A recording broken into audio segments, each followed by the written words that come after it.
Quero saudar também os nossos irmãos que nos acompanham pelo canal da Igreja Bereana. Faça com que essa mensagem chegue ao coração de alguém. Estamos no estudo sobre o livro de Efésios. Aos domingos, eu, pastor Gilmar, trazendo essas 6 mensagens. E hoje nós estamos no capítulo de número 5, onde nós estaremos meditando nesta palavra. Os irmãos podem tomar assento, pode ficar à vontade. Você está na casa do Pai. Nós vamos meditar nos versículos 8 em diante na leitura. Mas eu quero deixar bem claro. Tá bom, Gabriel, muito obrigado. Tá. Agora ficou um som bom. Esse capítulo ele trata de 2 assuntos, não é? Até o versículo 20. Nós tratamos de um assunto, versículo 22 em diante, 23. Tratamos de outro assunto. Então, eu quero me ater ao primeiro assunto, mas quero fazer essa introdução um pouquinho no segundo assunto. O apóstolo Paulo, no segundo assunto desse capítulo, ele trata sobre a família, a posição que o esposo tem que estar em sua casa, que a esposa tem que estar em sua casa, assim como Cristo, a posição que ele está na igreja, e Deus incondicionalmente como o nosso grande Deus na igreja.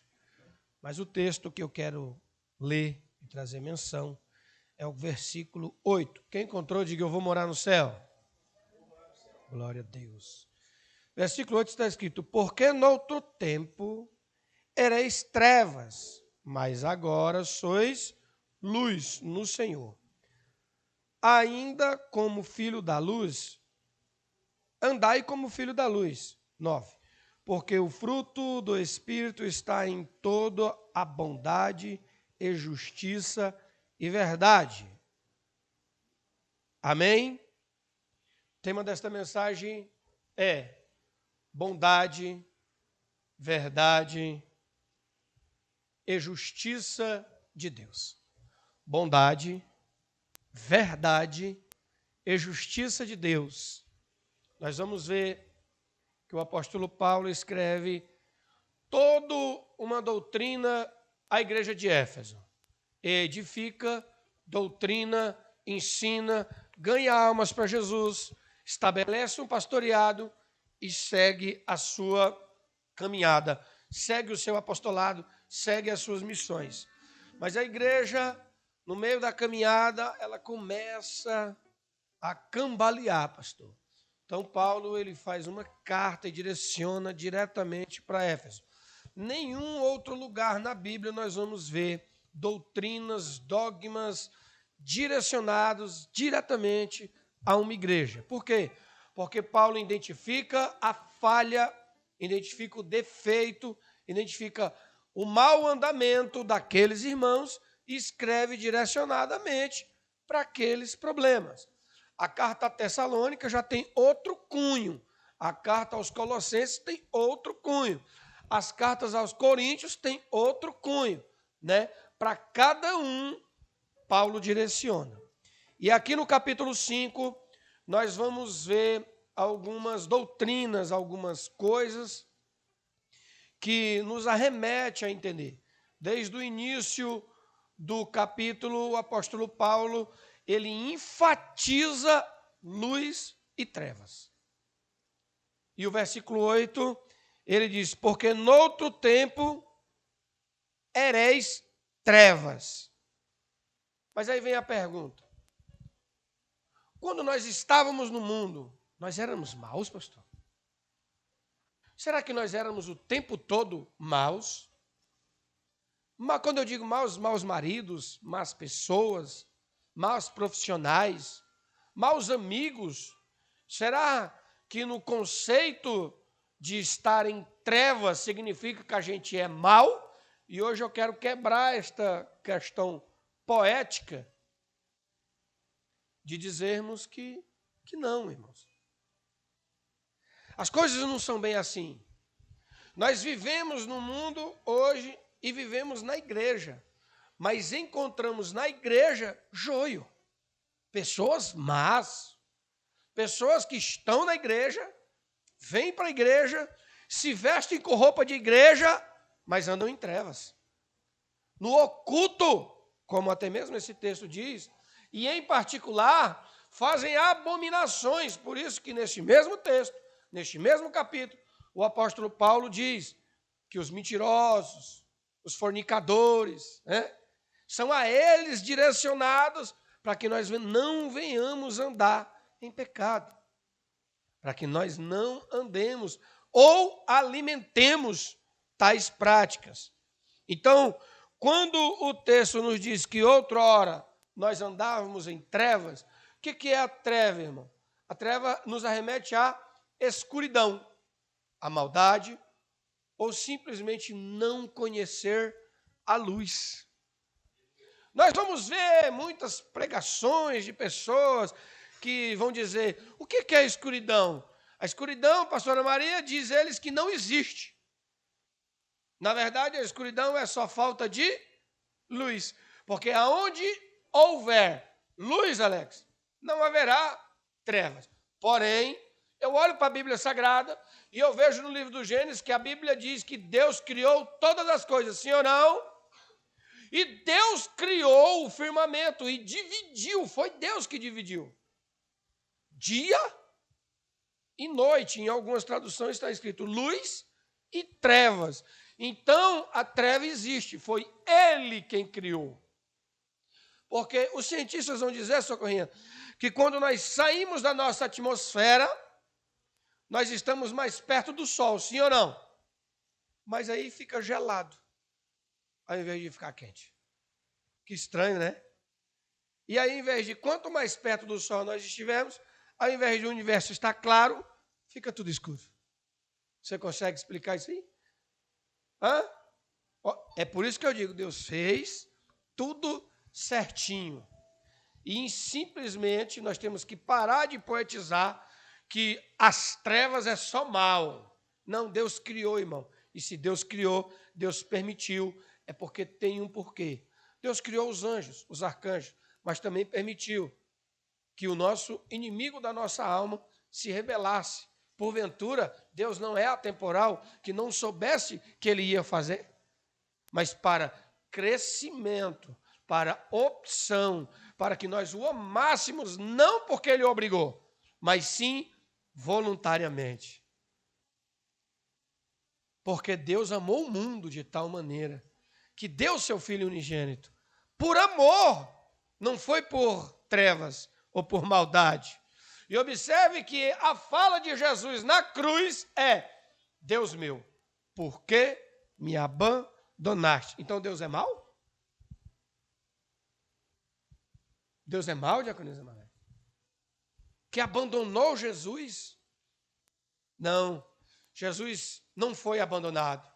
Jesus foi simplesmente usado por mim e por você.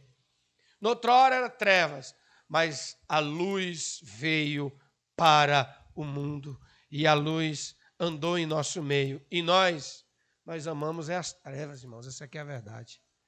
Nós não o amamos como verdadeiramente ele nos amou. E fomos entregados a ele como um sacrifício. E continuando, outrora sejais treva, mas agora sois luz no Senhor. Esse mesmo versículo 8 já mostra uma transformação. O que o apóstolo Paulo está dizendo? Eu estive aí, vocês eram trevas. Vocês andavam na escuridão. Vocês não conheciam a palavra. E então eu trouxe a palavra. A luz é a palavra. É ela que nos direciona. Porque quando você está no meio da escuridão, irmã Karina, e você vê um foco de luz, você olha para a direita, escuridão. Você olha para a esquerda, escuridão. Você olha para trás, escuridão. Quando você olha para frente, que você vê um foco de luz, para onde é que você vai? Pastora Maria? Estamos no meio da escuridão, mas nós vemos um foco de luz. E este foco de luz é o Salvador. Este foco de luz é o Remidor. Este foco de luz é a palavra. Este foco de luz é quem nós vamos seguir. Por isso ele diz, outra hora estava na escuridão, mas agora sois luz. Você viu uma luz e agora você é a luz. Aleluia. Pode ter certeza que alguém olha para você e fala, eu quero ser igual o Gabriel. Eu quero ser igual o Ederson. Eu quero ser igual a Clarinha. Por quantas vezes a Clarinha fez nós chorar, né, pastor? E ela é só uma criança. Eu estou citando um exemplo, irmão, para que nós sabemos que cotidianamente, dia após dia, nós podemos e precisamos ser luz. Mas agora, como o pastor estava até ministrando aqui mais cedo, ainda assim é uma escolha. Ainda assim é voluntário. Porque Deus fez a parte dele. Jesus sacrificou uma parte maior, com dores. Ele fez a parte dele. E agora, na hora de fazer a sua, você vem com nada a ver. Ah, pastor, nada a ver. O texto nos arremete a isso. Ah, esse pastor está exagerando, não é uma coisa tão treva assim. Então, é sim, irmãos. Se nós não focarmos e nós não nos fizermos como a igreja de Éfeso, nós não vamos enxergar esta luz. E a luz está na palavra. E é nela que nós devemos meditar, de dia e de noite. É nela que nós devemos colocar a nossa fé e esperança. Versículo 9, que é o versículo-chave dessa mensagem. Porque o fruto do Espírito está a bondade, a justiça e a verdade. Em algumas traduções está escrito a justiça por último, né? Que está escrito a bondade, a verdade e a justiça. Porque não existe bondade no injusto. Como assim, pastor? Porque o injusto, irmã Maria, ele sempre vai querer tirar vantagem sobre você. Você pode tratar de qualquer assunto ou fazer qualquer negócio. Aquele que é injusto, ele sempre... Eu trabalhava para uma pessoa, eu sempre fiz serviços para ele. Não vou citar por ética, mas quando você cobrava 1.000, ele dizia, que é isso? Faz por 100. Ele não queria 10% de desconto, ele queria 90% de desconto. E se você desse os 90% de desconto, era capaz dele não te dar ainda alimentação. Mas o injusto perecerá ou o injusto crescerá? Porque a soberba prediz a queda, irmão, a ruína. Quando você não age de justiça, quer ver? Sabe, a gente vê muito dizer assim que tudo que plantai, colherá. Sim ou não? Isso é o básico do que é justo e do que não é justo. Nós vemos pessoas semear maldade e querer colher coisas boas. Nós vemos pessoas semear tempestade, fofoca, intriga, e depois ele diz, não foi eu, não. Injusto. Isso é que é a injustiça. Porque tudo aquilo que semear também ceifará. Essa é a palavra. Essa é a justiça. Essa é a verdade. Isso é o que vai acontecer. Não importa o tempo que levar. E quando nós roubamos o sangue de alguém, pastor, ou seja, a Bíblia não diz que nós, do suor do nosso rosto, nós viveremos? Sim ou não? Então, quando você contratar alguém para trabalhar na sua casa, na sua empresa, pague para ele o que é certo. Porque quando nós roubamos o suor, pode ter certeza que você vai perecer. Isto é palavra de Deus. Não é questão do homem, não. Não. Por um momento você pode até, né? Não, eu vou. Mas louvado seja Deus que no meu ramo de atividade, graças a Deus, por intermédio de Deus, sempre no final de um trabalho, o cliente fazia me dar algo a mais, pastor. Né? Eu já ganhei diversas coisas, materiais. O porcelanato que eu tenho na minha lavanderia, eu não paguei R$1. Sobrou argamassa, mas pode levar para o senhor. Sobrou aqui um piso, pode levar para o senhor. Não vou te dar de presente, pode levar. Né? Ou até mesmo em valores. Quanto que deu? Está faltando X. Não, vou botar mais tanto para o senhor, que o serviço ficou bom, ficou legal. Por quê? Porque somos justos. Não sou, na minha profissão, mais barateiro, não, irmão. Tem uns mais barateiros que eu, não é verdade, pastor? E eu nem faço questão. Quando alguém vem de, o fulano faz para mim, pô, eu digo, homem, não perda tempo não, faça com ele. Eu já, porque primeiramente eu não vou conseguir fazer todos os trabalhos da minha cidade. Sozinho, né? Então eu não posso querer abraçar o mundo, isso é justo. Quem abraçou o mundo foi Jesus, não foi eu. Isso eu estou falando de cunho profissional. Você já imaginou se aqui no bairro de Perus inteiro, na zona oeste de São Paulo, tivesse só a Karina fazendo doce? A Karina deu um glória ali, né? Mas provavelmente ela não daria conta, né? Então, a gente não consegue. Imagina se você, Socorrer, trabalhar sozinho no Correio. Não tem como. Então, irmãos, vamos parar com isso de que alguém está fazendo, fulano está fazendo igual. Deixa, irmão. Porque Deus é justo e fiel. O fruto do Espírito é bondade. Essa bondade, irmãos, não provém de nós. Olha o que o texto diz. O apóstolo Paulo ensinou para este povo acerca de buscai pelo Espírito de Deus, o revestimento do Espírito de Deus, para que esse Espírito de Deus produza em nós os frutos que é do próprio Espírito, que nós já aprendemos aqui em outros episódios. Se você voltar aí no canal, clicar para baixo, você vai ver todo o estudo sobre os frutos do Espírito.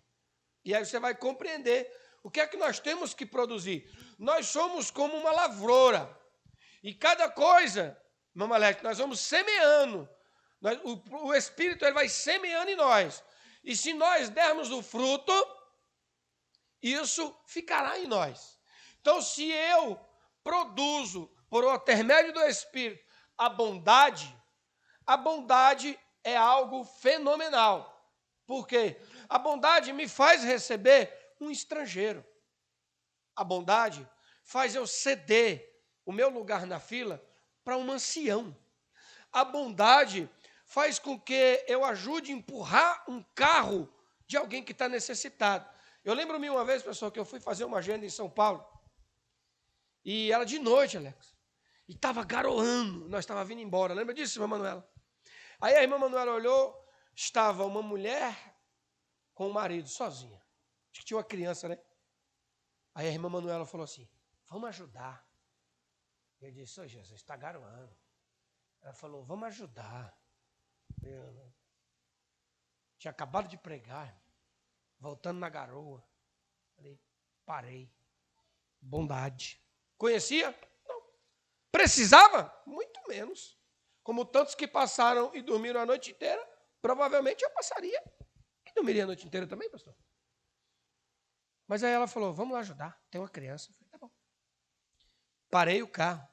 Quando eu entrei atrás do carro, eu descobri que tinha uma pessoa lá atrás, pastor, ajudando a empurrar com o marido. Quando ele viu eu e a irmã Manuela empurrando o carro, ele, vocês ajudam aí? Entrou no carro dele e foi embora. Eu não sei se Deus nos usou para a oração daquele casal ou daquele cara que estava pedindo, Deus, manda alguém para ajudar para eu ir embora. Eu não sei. Mas o problema daquele carro não era mecânico, era gasolina mesmo. Então eu coloquei a pessoa dentro do meu carro, levei até um posto, se não me falha a memória. Ele comprou a gasolina, eu trouxe ele de volta, colocou, ligou, a gente foi embora. E eles foram embora, para a glória de Deus. Perdemos meia hora? Perdemos meia hora. E daí? Eu tenho a chave da minha casa, se eu chegar às 9h30 eu entro, se eu chegar às 10 eu entro também. Eu tenho a chave, né? Na hora que chegar eu entro. E eu estava com toda a minha família. Pastor, isso é ser bom? Porque quando você faz algo para alguém que você ama, para alguém que você deve ajudar, para alguém que é obrigação tua, teu filho chega na tua casa, pai, estou com um problema ali, vamos lá, aí você sai da tua casa, vai lá ajudar. Cadê a bondade nisso? Isso não é bondade, isso é obrigação.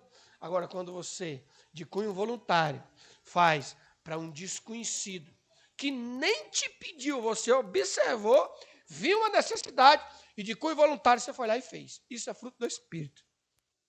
Isso aqui não tem homem que pague. E é por isso que nós servimos a um Deus, que Ele é galardoador das suas bênçãos. Aquilo que Ele providencia para alguém, e você como um instrumento foi usado. Fique tranquilo, irmão. Está na conta, você não vai perder nada. bondade e verdade. Os irmãos entenderam onde é que é a bondade? A bondade é você ver alguém com frio e de cunho voluntário você...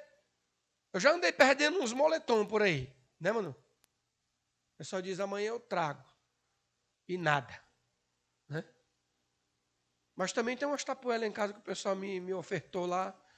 Leva o docinho, depois você traz a tapoela. Nunca mais voltou, pastor. Não sei o que acontece. Ainda está lá. Já aconteceu com vocês, não? Eu estou vendo as mulheres se identificando aí no mistério. Né? Aquele cara que vai comer um espetinho na sua cara, leva embora o tapoé, não volta mais, né? Assim, ele não volta. Bondade, irmão. Essa é algo que nós não podemos perder. Só que não adianta de nada nós sermos bons se nós andarmos em mentira. A bondade, ela se junta com a mentira? Mas ela se mistura. Nós conseguimos fazer essa proeza. Não deveríamos, mas nós conseguimos. A gente pega uma roupa da verdade, estando em mentira, né? E fingimos que fazemos algo para alguém por bondade. Quando, na verdade, na hora que a gente acaba, você fala assim, mas esse mequetrefe fez numa má vontade, pastora Maria. Eu falo por mim mesmo. Não falou, me ajuda aqui a montar isso. Saí bravo, fui lá, montei um negócio com o coração duro. Ajudei, mas ajudei com a maldade. Aí, vai, aprende agora, o miserável. Né? Essa que é a verdade. Ajudou, mas ajudou em mentira. E essa mentira, irmão, Deus não há de te galardoar. Porque o próprio apóstolo Paulo escreve a carta aos Coríntios, tudo o que fazei, fazei de todo coração. Não para o homem, mas para Deus. E aí é onde está a diferença.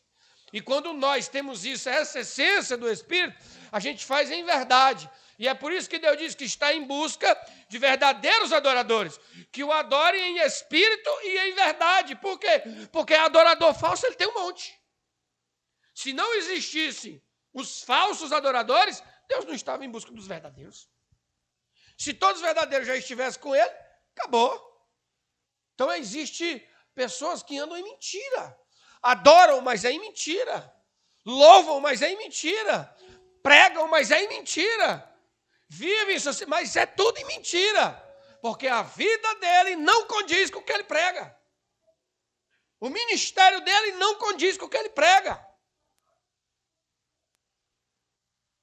Eu vejo muitos irmãos pregadores que falam, eu sou pós-tribulacionista, e congregam numa igreja pentecostal cujo pastor confessa o pré-tribulacionismo. Aí a igreja que está em mentira é o pregador. Na igreja dele, ele prega sobre pré-tribulacionismo. Mas quando ele sai para fazer as agendas, só fala no pós-tribulacionismo. Isso aqui eu estou só usando um exemplo de muitos que tem. Não, na minha igreja a gente não fala nada sobre roupa, terno. O pregador não precisa estar de terno. Mas aí quando ele vai para outra igreja, tem que estar de terno. Tem que estar de terno.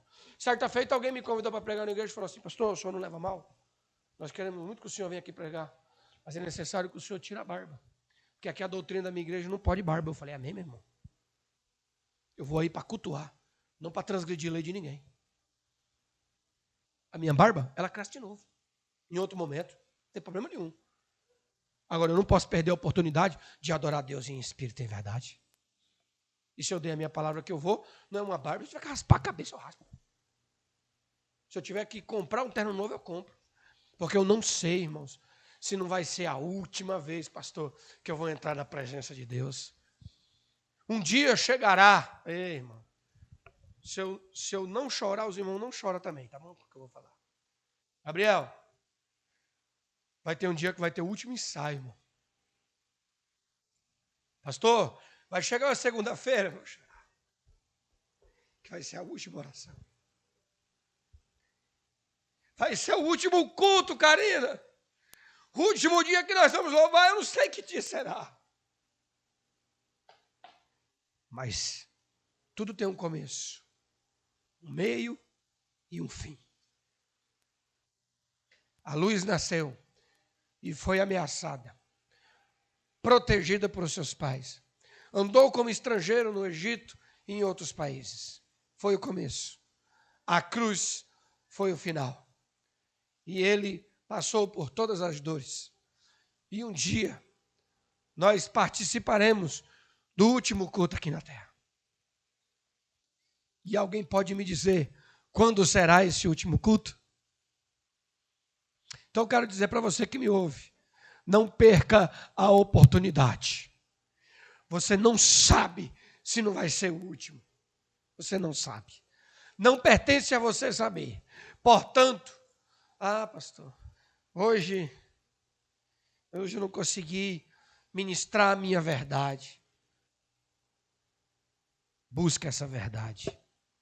Porque a verdade, diz a Bíblia, que também é um fruto do Espírito. Porque quem não tem o Espírito de Deus, esse consegue mentir, transgredir, enganar. Mas aquele verdadeiramente que recebeu a virtude do Espírito, esse não anda com mentira. Porque o fruto da verdade que produz nele, irmão Alex, é muito mais forte. Ele não consegue. Não é que ele não quer, não. Ele não consegue. Porque este fruto que foi semeado e que brotou e que está dentro de nós, ele não vai mudar. Isso provém de Deus, não provém de nós. É por isso que o nosso dom é irremediável, é irrevogável. Porque o dom não provém de nós, provém de Deus. Deus nos deu. Se Deus quiser tirar, ele tira. Mas aí é com Deus. Porque o que Deus uniu, o homem não separa. Só ele que separa. Ele pode separar. Porque quando nasce, irmão, nasce o trigo e nasce o joio. Quem não tem um conhecimento, olha e fala, é igual. Só que quando você coloca, pastor, aquelas espigas na palma da mão, uma de trigo e a outra que você pensa que é de trigo também, mas na verdade é joio. Quando você amassa, de dentro do trigo, ou seja, de dentro de você, vem algo bom, mas do joio não tem nada. E isso é justiça. Sabia? Isso é o justo. Porque o maior justo andou em nosso meio. E ainda sendo justo, o que é que nós, a humanidade, fizemos com ele? O crucificamos. E é por isso que eu amo a palavra de Deus. Porque Deus não erra. Por mais que a humanidade procure em Deus do Velho Testamento um Deus mau, um Deus que taca fogo do céu e consome, um Deus que manda o dilúvio para matar as pessoas. Agora, se a vida, quem deu foi Deus, quando ele tira, o que é que ele está te devendo? Nada. Se a vida é dele, o sopro de um fôlego de vida, quem deu foi ele. Hoje Deus tira o fôlego de vida do pastor Gilmar, o que é que ele está me devendo? Nada, ele só está pegando aquilo que é dele. Por isso que eu, sem Deus, é igual a nada. Tudo que provém de mim é mal. Eu preciso do Espírito de Deus para produzir algo bom. É uma soma tão simples, irmão. Igual a Manuela sempre fala, as pessoas conseguem complicar coisas simples com a única palavra, pastor. Nada a ver. Pronto. Quando nós deixamos o nada a ver entrar em nossa vida, aí, essa Bíblia, nada a ver. Colocar uma roupa legal no dia da Santa Ceia, nada a ver. A mulher se adornar ou nós, ajeitar aqui a barba. Irmão, nós vamos entrar na presença de Deus. E por mais que nós possamos nos adornar, o adornado é Ele, o adorado é Ele. É para Ele seja dada toda honra, glória e louvor. E isso é justiça. Por quê? Porque o martírio que você não pôde cumprir, Ele cumpriu. Qual que é a justiça? Que Ele reine e que nós sejamos súditos. Versículo 10, para nós terminar. Espera aqui, o ar-condicionado me deu uma ajuda aqui. Versículo 10. Aprovando o que é agradável ao... Pronto. Fechei a Bíblia. Porque o culto, esta palavra no Efésios capítulo 5, lá depois do 20 eu disse a vocês, vai tratar sobre a posição de Deus na igreja de Jesus, na igreja e dos homens na igreja. Jesus é o guia, é o nosso sumo pastor. Deus é e pronto. Deus não precisa ser cauda, nem cabeça, nem braço, nem ombro. Deus é e acabou. Cabeça da igreja é Jesus. Nós somos servos, súditos. Assim é na sua casa, onde você tem que ser o cabeça. E a sua esposa, a sua disjuntora, e a sua família, e os seus filhos. Então, quando o versículo 10 diz que nós devemos fazer as coisas para o Senhor, é porque você não precisa ser agradado. Hoje eu vou para o culto, se Jesus não falar comigo, se a palavra não for para mim, que egoísmo é esse? Quem foi que falou para você que Deus tem que se levantar do trono para falar com você? Porque a prova e todas as coisas são para o Senhor. O culto é feito para o Senhor. Os louvores são determinados para o Senhor. Nunca foi por você, sempre foi por o Senhor. E isso é justiça. E eu volto a repetir, e vou falar até o fim da minha vida. Sacrifício maior Ele fez, não foi você, nem eu. Antes, não usurpou em querer o trono, mas se humilhou, sendo servo até a morte, uma morte de cruz. Nem eu e nem você, irmão, teremos uma morte assim. Nós vamos morrer, isso é fato. Porque os seres humanos se preparam para tudo, menos para a morte. Porque quantos querem ver a Deus? Diga glória a Deus. Quantos querem morrer? Esperava esse silêncio aí. E é por isso que, como o pastor falou aqui no começo do culto, a gente acaba caindo em descrença. Porque há séculos se diz, Jesus vai voltar, vai levar a sua igreja. Jesus vai voltar, vai levar a sua igreja. E eu volto a repetir, irmão. Jesus vai voltar. E ele vai levar a sua igreja. O joio que está no meio da igreja não vai subir. Mas eu estou na igreja, eu sou dizimista. Problema teu. Enquanto você não produzir frutos do Espírito e mudar a trajetória, vai continuar sendo joio. O joio pode produzir se houver transformação do Espírito. Só o Espírito pode transformar o homem. Outra coisa não transforma, irmão. Quem está falando para vocês é um ex-macumbeiro. Quem está falando para vocês é um ex-viciado em jogo, futebol, vivia em estádio, andava com faca. Irmão. Tem um monte de coisa aí que quando eu era mais novo eu fazia. Pagodeiro, vivia nas trevas, pastor. E aquilo me alegrava. Mas um dia um espírito bateu. Vou chorar de novo.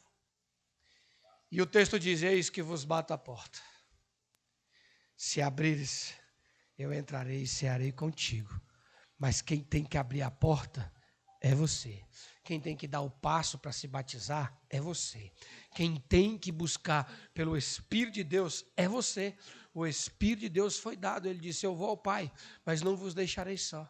Derramarei sobre vós o Consolador. Este é mais poderoso do que eu. É você que tem que buscar por Ele. Ele está sentado num alto e sublime trono. E nem por Jesus Ele saiu de lá.